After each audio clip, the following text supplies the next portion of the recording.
Nintendo uses ninjas a lot in their games.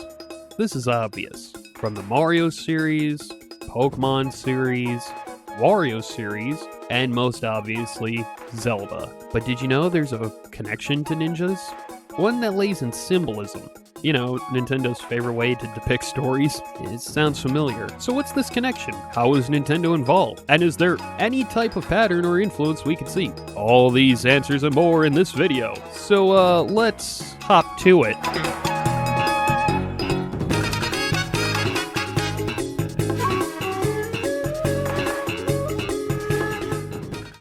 Our first place to start is the Tale of Gallant Jiraiya.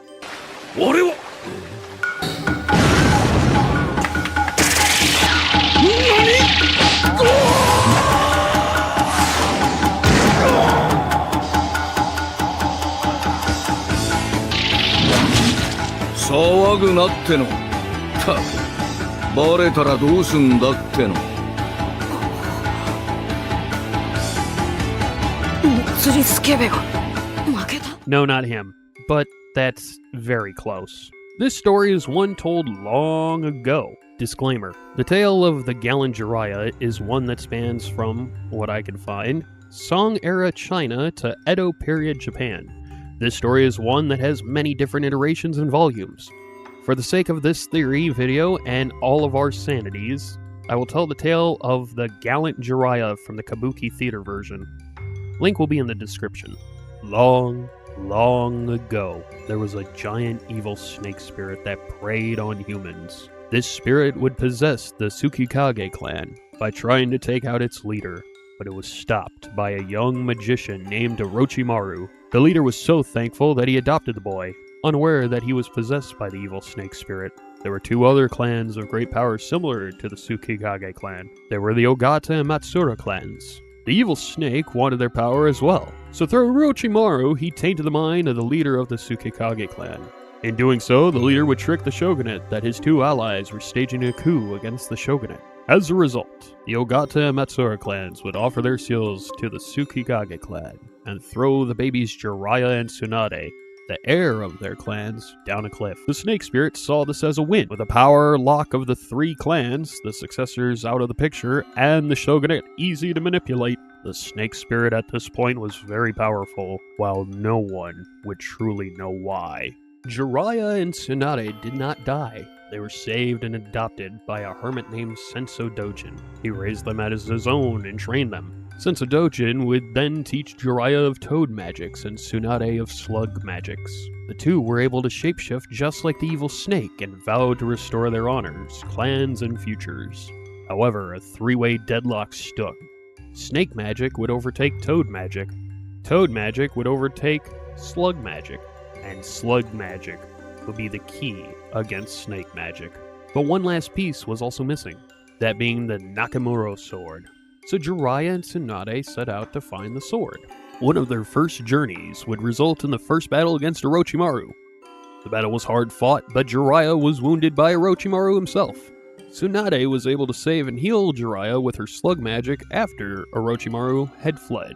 Though they had won, Jiraiya would still be at the mercy of his wounds for some time following this battle. Yet the two did not stop and continued to search for the sword. When Jiraiya and Tsunade entered the Ichigo province, they met a woman named Ayame, an adoptive daughter of the Tsukikage clan. Jiraiya would find out Ayame was his sister, who was spared during the massacre of his clan. Jiraiya would also find out that she was born on the year, day, and hour of the snake. Ayame's blood was the antidote for Jiraiya. She sadly was sacrificed, so Jiraiya could be fully healed from his first battle with Orochimaru. And with the vow of avenging his sister and reinstating his and Tsunade's clans, the two found new hope and vigor, allowing them to push forth and eventually find the Nakamura sword in Hell Valley. Jiraiya and Tsunade would then find and corner Orochimaru.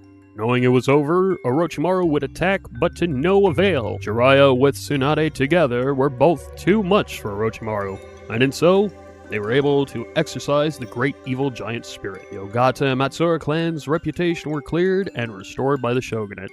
Jiraiya would then ask the shogunate to clear Orochimaru's name from his crimes, as those evil deeds were done by the evil spirit who took control of Orochimaru.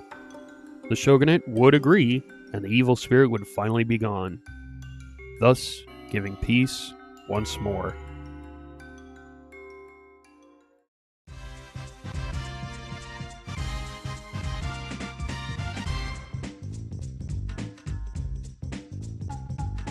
Now, the Tale of Jiraiya is one that has been told many times, with many volumes. The story of Jiraiya has roots from Song-era China, where Jiraiya was known as a nameless bandit who would leave graffiti tags at the sites he'd rob with the graffiti saying, "I was here." The Edo period version in 1852 was the Kabuki theater version, which will also be our primary example today. Some versions show Orochimaru as an ally to Jiraiya, and others show an old woman as the toad spirit who taught Jiraiya what he knew. While this is all in good, what's the connection here? One of these connections we see is the symbolism of the Tale of Jiraiya. As one example we have is the tie of ninjutsu and toads, or frogs. We have Pokemon via Greninja, Ya. Listen guys, so I may have butchered a couple of lines here while trying to record the script for this, and if I have, I do apologize. I do apologize. I can't properly pronounce these, so I want to apologize, but yeah. Ninja Jaja Marukun and Zelda via the Sheikah. The Sheikah, and by extent Yiga, have a tie to toads and frogs.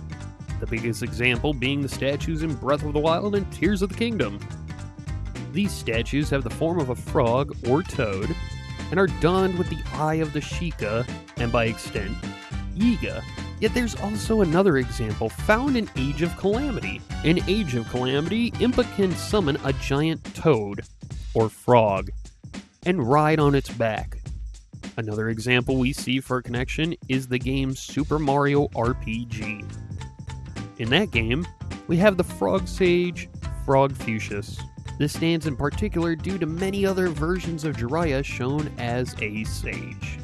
Looking at Zelda again, we also have the legendary bandit Misko. Misko is shown to be able to have stolen and hidden many different items that hold great importance to Hyrule and its history.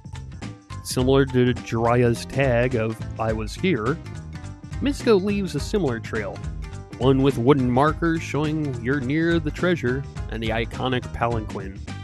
These can be seen as Misko's own iconic tags like Jiraiya.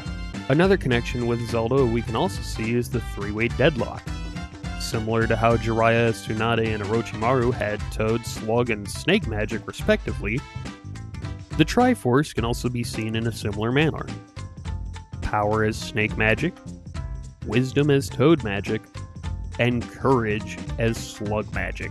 Powerful, evil Snake magics with dark ties and blood. Toad magic of wise ways is weak to Snake magic, but is more linked to Wisdom, leaving Slug magic, which is weak to Toad, but strong against Snake. A Slug is also not very strong or appealing, but because of this, it fuels the aspect of courage. Let's paint a picture. One that uses the Tale of Gallant Jiraiya as symbolism for Nintendo and the Zelda series. The Tale of Gallant Jiraiya is a one with many parallels, from the three-way deadlock being similar to the Triforce, to the Ninja Frog fusion seen with Impa, the Yiga and Sheikah Frog statues. These all could be seen as the roadmap for the games, but how? Breath of the Wild is our frog game. The Sheikah are front and center with the tech everywhere, the introduction to the Yiga as well as their ties. Breath of the Wild in this sense would be the Wisdom game as well as Frog game. Like a Frog Sage, the flow of the story blends well, especially since the Sheikah tech takes center stage. Next would be our Snake game, Tears of the Kingdom. We have the serpentine-like dragons taking the lead here. The fall of two kingdoms from demonic treason, the first one and most recent. And the instant of two youths falling to their doom, similar to Tsunade and Jiraiya. The raw emotions and power in Tears of the Kingdom would fit as our Snake and Power game. Plus, we can't forget about our giant evil snake spirit. Lastly is our Slug game, or Courage. This I've had a hunch on for a while. I believe there will be a third game in the current era. I will likely have this as a topic with my good friend and brother, the Loberlian historian, on a future Deku Scrub Playground episode. But I'll briefly cover this. A third game might happen, one where the Yiga are the big bads. We won't have any demons like Moblins, Bokoblins, Hinoxes, Lionels, and Wizrobes. But natural enemies, or ones from nature, will be present, like Deku Babas, Rope Snakes, Stalfos, Skulltulas, and even Gways, just to name a very few. The Yiga will likely take over the kingdom in secret, with rising numbers in the ranks, as well as improved disguises and more hideouts. A rebuilding Hyrule would be crushed without even knowing it. We'll likely go more into this in the future, but this game, the Slug game, would be seen as our third game, the Courage game of the current Wilds and Tears era. This game could also have slugs as the theme. From spumes, likes, fire slugs, ice slugs, the list is only just beginning. This doesn't include a possible creature or person that would be tied to slugs either. We also cannot forget the importance of the Master Sword in these games. From losing power to nearly being destroyed, I can see Zelda wields the sword in this third game, and she must save Link from the Yiga while also unlocking more of her divine powers as a replacement for runes. A third game to finally heal the kingdom.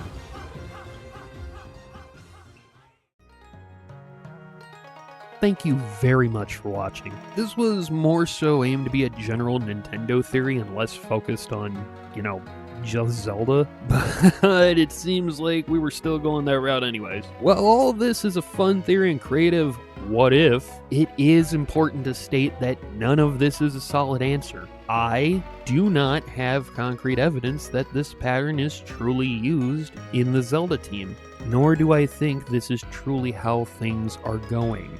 Yet, from a perspective of parallels and symbolism, I cannot look away from the fact that these things align so well. Maybe a bit too well.